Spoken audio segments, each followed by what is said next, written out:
Hello, and welcome to Boring Stories for Sleep. Tonight, our story takes us to the glittering, powerful, and deeply secretive world of 17th century France during the long and absolute reign of King Louis XIV, the Sun King. It is an era of unparalleled splendor, of grand palaces and intricate courtly life. But beneath this shimmering surface, as in all great centers of power, there were shadows, secrets, and prisons. Our journey is not to the grand halls of Versailles, but to the cold, damp stone of the Bastille. We are here to explore one of history's most profound and enduring mysteries. Your life is one of routine and monotony, a repeating cycle of shifts, patrols, and the quiet, heavy silence of the corridors. The air is thick with the scent of damp stone and cold iron. He wears a mask at all times. He is given well-appointed quarters.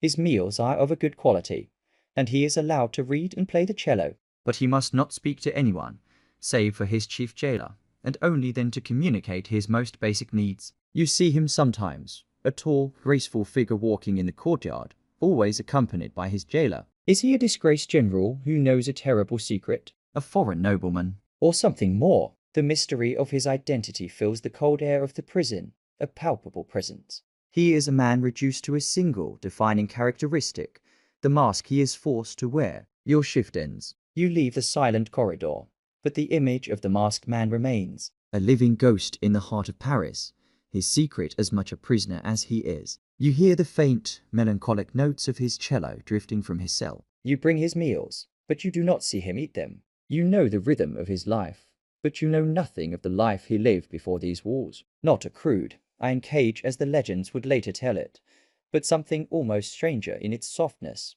a mask of black velvet, held in place by steel clasps, obscuring his entire face, day and night. He is to be struck down immediately, without hesitation and without question. The only sounds are the distant city, the scrape of your boots on the floor, and the echo of a key turning in a heavy lock. It is the story of a prisoner whose identity was considered so dangerous, so volatile, that the state took extraordinary measures to erase it completely. But there is one who is different. He is not just a prisoner. He is a living secret, an object of state, and your instructions regarding him are unlike any others. They are absolute, and they are delivered with a gravity that leaves no room for error. A man who lived for decades and died without ever showing his face to the world. This is the story of the man in the mask, a figure suspended between historical fact and romantic legend, a silent character whose true name has been lost to time, leaving behind a riddle that has captivated historians and storytellers for centuries. Let the complexities of the present day begin to fade. There is no need to solve this mystery tonight. Your only task is to listen, to relax, and to allow the quiet, steady rhythm of this strange and somber tale to guide you gently towards sleep. So, I invite you now to find your comfortable position. Imagine yourself now. The year is 1698. You are a guard within the cold, stone walls of the Bastille, the infamous state prison in the heart of Paris. You are responsible for many prisoners, men of varying backgrounds and crimes. First,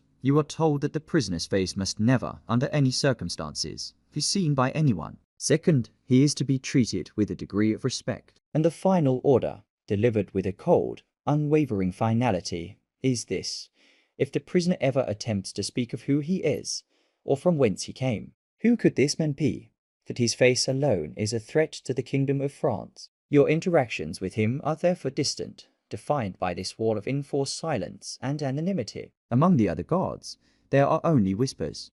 Let us now leave the guard on his lonely patrol and turn our attention inward, to the man at the heart of this quiet mystery. Let us try to imagine, for a moment, the world as it might have appeared from behind the soft, black velvet of the mask. He was delivered into the custody of a prison governor named Benign Dauvin de Saint-Mars, at the fortress of Pignerol, high in the French Alps. When Saint-Mars was reassigned, his secret prisoner moved with him. From the cold mountain air of Pignerol, he was taken to the nearby fortress of Aix.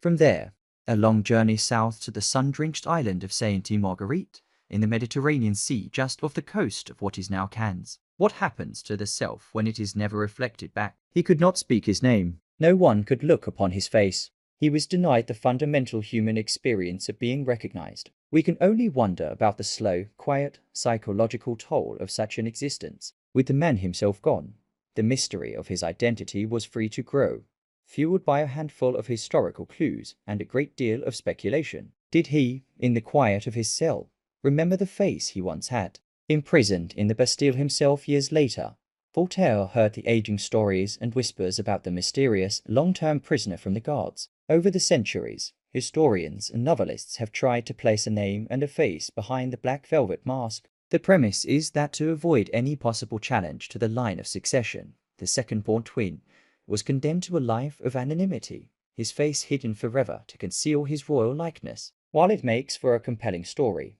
there is no historical evidence to support the existence of a royal twin. They erased a man so completely that all that is left is a collection of whispers, a handful of letters, and the enduring.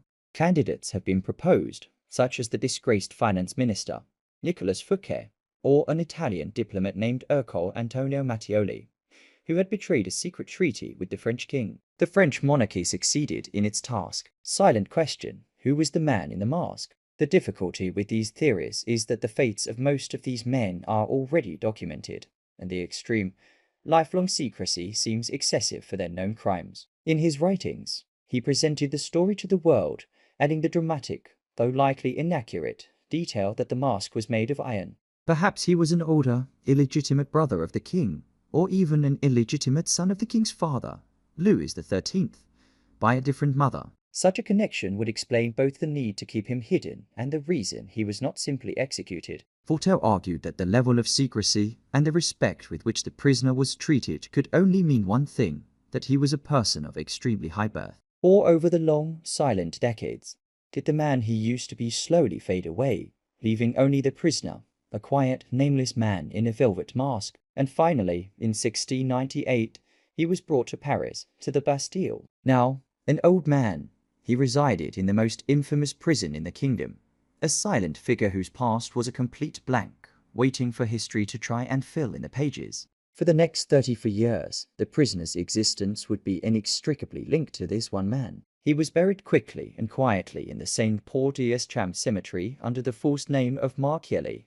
Letters between the powerful Marquis de Louvois, the war minister for King Louis XIV, and the jailer, Saint Mars, confirm the details of a special prisoner. The letters speak of the need for absolute secrecy of the prisoner's transfer from one fortress to another, and they reiterate the cold standing order that he should be killed if he ever spoke of anything but his immediate needs. These letters prove that the man was real, and that his identity was considered a matter of the highest national security. His cell was scraped and whitewashed, his furniture burned, all to erase any final, lingering trace of his existence. The state secret, it seemed, was finally safe in the grave. Saint Mars was not just his jailer. He was the sole keeper of the secret, the man tasked with ensuring the prisoner's identity remained completely erased from the world. His days would have been marked by the same small rituals: the arrival of his meals, the quiet hours spent with a book, the changing of the light outside his window. He was, by all accounts, treated well for a prisoner of his time. His food was prepared by the governor's own cook.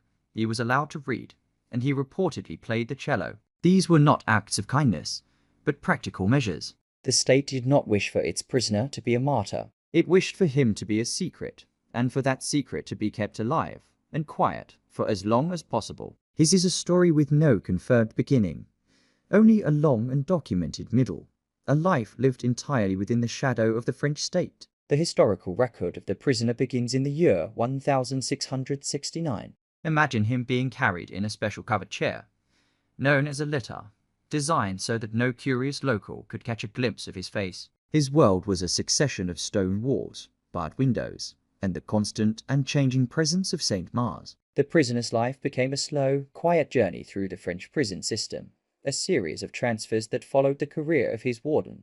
Each transfer was conducted with the utmost secrecy. The rhythm of his life was one of profound monotony. The true punishment was not the physical confinement, but the complete and total erasure of his identity. For over 3 decades, he had moved through the French prison system like a ghost. The prisoner's death in the Bastille in November of 1703 should have been the end of the story. Instead, the prisoner's death was the beginning of the legend. The primary evidence for his existence comes from the dry, official correspondence of the time. But the story was truly ignited in the public imagination by the philosopher and writer Voltaire. It was from these seeds of fact and dramatic speculation that the great theories about the prisoner's identity grew.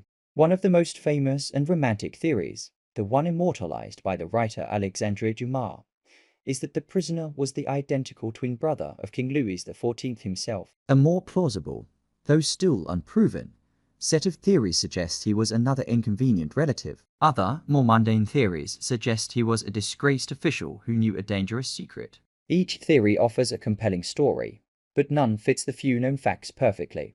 The man who wore the black velvet mask is gone. His true name and face lost to the currents of time. But the story, the legend of the man in the iron mask, has proven to be immortal for Enlightenment thinkers and revolutionaries. He was no longer just a historical curiosity. He became a potent symbol of royal tyranny and the injustices of the absolute monarchy. His story was held up as the ultimate example of the dreaded lettre de cachet, a letter signed by the king that could condemn any person to prison for any reason, without a trial or a right to appeal. The man in the mask was the embodiment of every citizen's fear that a person could simply be erased by the unchecked power of the state. It is the tale of a man whose life was sacrificed for a reason of state we can no longer be certain of. The shadow of the Sun King no longer falls across the land. The world of secret prisoners and absolute power is a distant, historical landscape. The secret he carried is now kept only by the quiet of history. Let the mystery dissolve. Let the questions fade into the gentle darkness. All that is left is the stillness of this moment and the soft invitation to rest. He is a man who is remembered for the one thing he was not allowed to have, an identity. The monarchy may have succeeded in erasing the man, but they accidentally created a symbol, a legend that would long outlast the prison that held him and the kingdom that condemned him. The very secrecy that was designed to erase him from history instead ensured that he would never be forgotten. In the decades following his death, as France moved slowly towards the age of revolution, the story of the faceless prisoner began to take on a powerful new meaning. Your name is your own, and you are known. The oppressive secrets of the past have no hold here. The legend was given its most famous and enduring form by the great 19th century novelist, Alexandre Dumas, in the final installment of his D'Artagnan romances, the Vicomte de Bragelonne. He wove the historical mystery into a grand, swashbuckling adventure. The French monarchy succeeded in its goal of hiding a man's identity, but in doing so, they created a historical vacuum. And into that void, people have poured their own fears, their own fantasies, and their own theories for over 300 years. The faceless man has become a mirror, reflecting the anxieties and fascinations of every new generation that rediscovers his story. Dumas took the most romantic and dramatic of the theories that the prisoner was the king's identical twin brother and created the version of the story that the world knows and loves today. His novel and the many films it inspired cemented the image of the masked prisoner as a tragic royal figure, a hero of a story that was likely far removed from the quiet, monotonous reality of the actual man's life. The mystery endures precisely because the secret was so well kept. The story of the man in the iron mask is a quiet study in the power of a secret, but the cold stone of the Bastille has long since crumbled to dust. Here, in the quiet comfort of your room, you are free. The prisoner's long, silent watch is over. Sleep now.